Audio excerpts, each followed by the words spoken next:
Welcome back to the channel. At the end of a wonderful stay in Barbados, it was time to return to London.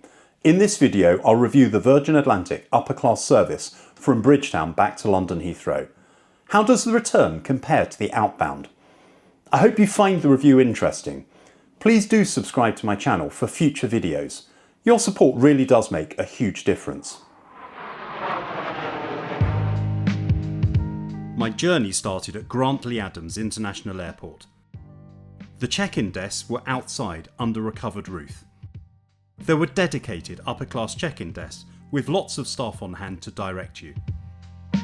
The return upper-class fare from London to Bridgetown was £3,350. There was a short wait of a couple of minutes to check in.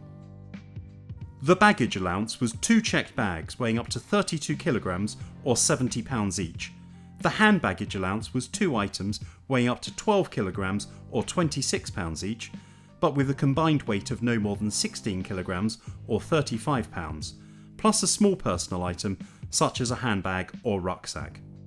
Bags tagged priority and boarding pass in hand, it was a very short walk across to the security channel. There were no queues at security, and it was on into the terminal building. There was a range of shops immediately after security, and then lots of seating by the gate areas.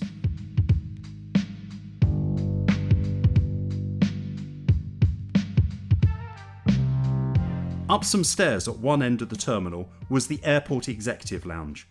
Virgin had its own section within this lounge. It was pretty small, and would struggle to accommodate everyone on days when there were 3 flights. There was a self-service bar with wines and spirits, and a limited range of snacks. It was nowhere near the quality of the Heathrow clubhouse. I had my final rum and Diet Coke of the trip, and a vegetable samosa. Soon it was time to leave the lounge and head to the gate.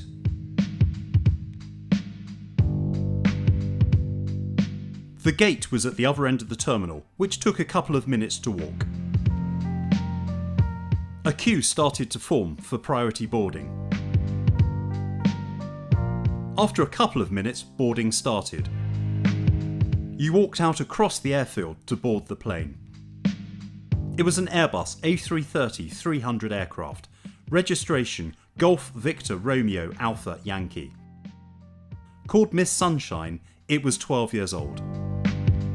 Upper class passengers were directed to the steps at the front of the aircraft, with other passengers sent to a second set of steps further back. Upper class was located in the front cabin of the aircraft, with 31 suites in a 1-1-1 configuration. Each suite faced onto the aisle, with G and K seats sharing the far aisle. I was on the near aisle in seat 10A. The seat had a width of 22 inches and could recline up to 42 degrees. It also flipped over to form a flat bed. The flight wasn't full, yet the crew had stowed their baggage above and across from my seat, so I had to stow my bags further forward where there were empty seats. A can of water had already been placed on the cocktail table, and soon a glass of sparkling wine was provided. Juice and water were also available. Beside the seat was a magazine compartment, with a power socket on its side. And below the television screen was a USB port. An amenity kit was waiting on the footstool. It contained socks and an eye mask, bamboo toothbrush and toothpaste, earplugs, lip balm and creams. Overhead were reading lights and individual air vents. Boarding was completed quickly, and soon the safety video began to play. Hello there. We're delighted to welcome you on board Virgin Atlantic. Thank you for flying with us today. You're no doubt keen to lose yourself in our dazzling world of entertainment, but first we're going to show you a safety film, and we'd like you to give it your full attention. The cabin lights were dimmed for the nighttime takeoff. We pushed back from the gate and were very soon lining up on runway 09.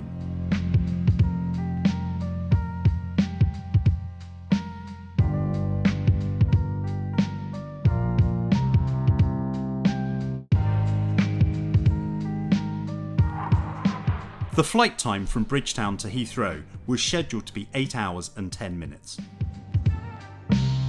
The entertainment screen folded out in front of the seat.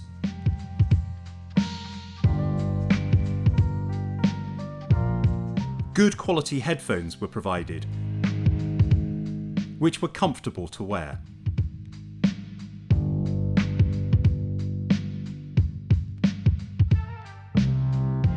The system included 161 movies and 170 television series.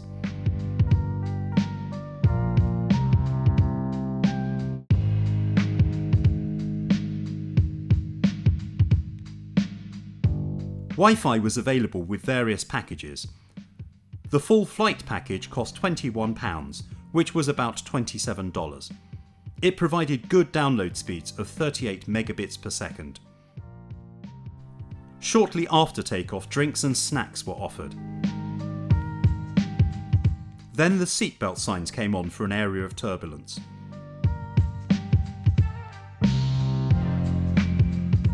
Seatbelt signs off again, I headed to the toilet. There were two for upper class, one at the front and one at the rear of the cabin. They were both pretty small. Ren hand wash and cream were provided. Pre-takeoff, I'd been given a set of pyjamas, which I changed into.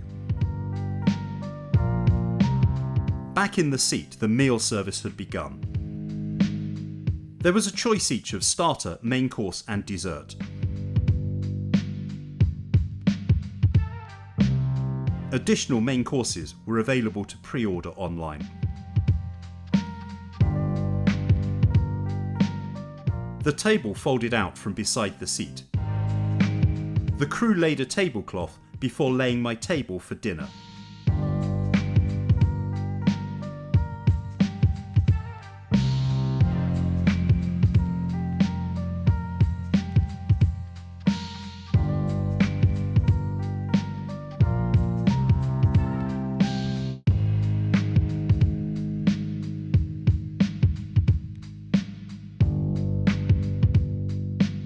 I started the meal with the smoked salmon tartare, which was okay. The express option was a butternut squash and spiced apple soup with a cheese and onion toastie. For main course, I pre-ordered the herb roasted chicken pot pie, which was delicious.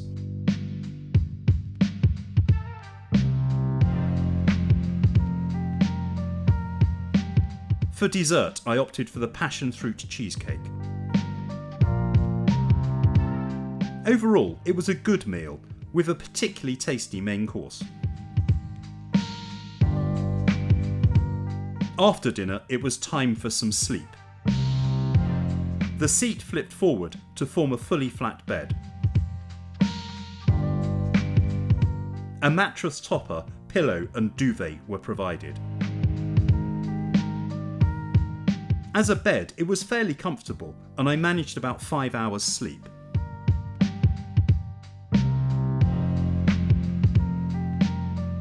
At the rear of the cabin, just behind my seat, was the upper class bar. Fortunately, it wasn't used much during the night, but juice and snacks were available. About 90 minutes prior to landing, the cabin lights came up as the breakfast service began. A menu card had been handed out at the start of the flight for you to order breakfast.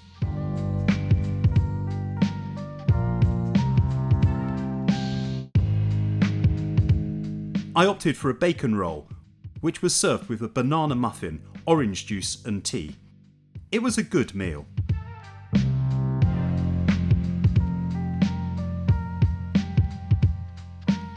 Soon we were preparing to land at Heathrow.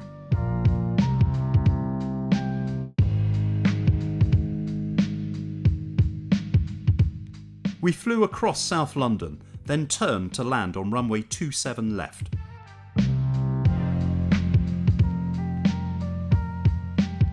Overall, I thought this was a good flight. The airport experience at check-in and security was fast. I think I was fortunate that other international flights weren't leaving at the same time, as I have experienced long security lines on previous trips. The lounge was nothing special. In fact, I noticed that one group of travellers had got takeout pizza from the restaurant in the main terminal and brought it back into the lounge. Boarding was efficient.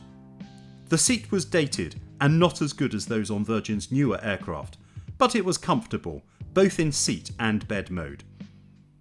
The service was really good, apart from the crew bags being stowed above my seat. This also meant that crew members were accessing their bags during the night as they went on their breaks.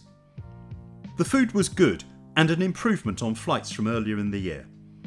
The entertainment screen was a little small, but had a good range of content to watch, and the Wi-Fi worked really well. Let me know what you think of the review and the Virgin Upper Class experience. Would you be tempted to fly with them to Barbados? If you've enjoyed the review, please do give it a thumbs up, and I'd be delighted if you'd subscribe to come along for the ride on my next review. Until then, safe travels.